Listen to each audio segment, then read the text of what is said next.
Différents types de tourisme. Gérard Mermet, sociologue et auteur de Francoscopie depuis plus de 20 ans, décrit et décrypte les attitudes, les comportements, les opinions et les valeurs des Français dans tous les domaines de la vie quotidienne. Dans son chapitre consacré aux loisirs et aux vacances des Français, il explique qu'on peut distinguer les principaux lieux et les moments de vacances en leur attribuant une couleur symbolique de ce que chaque type évoque dans l'imaginaire du vacancier.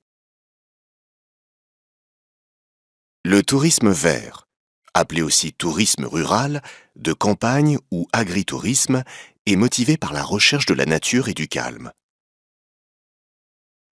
Il se caractérise par une durée de séjour plus courte que pour les autres destinations, le temps de se ressourcer à la vue des arbres, des fleurs ou de l'eau des rivières.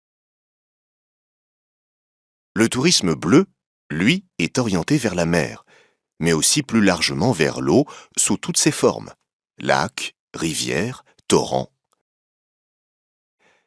Il est aussi à l'origine de l'intérêt pour la thalassothérapie, la croisière ou le tourisme fluvial.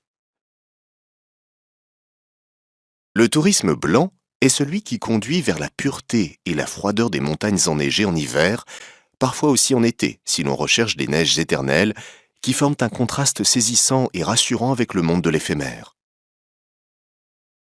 Le tourisme gris est celui pratiqué dans les villes. Il est plus sensible à l'artificiel qu'à l'authentique, qu'à la nature.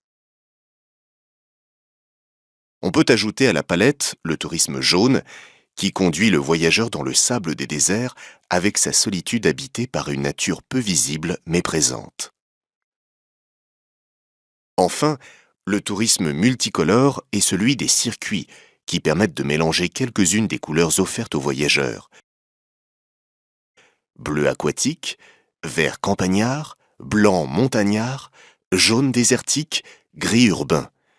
Un arc-en-ciel de sensations.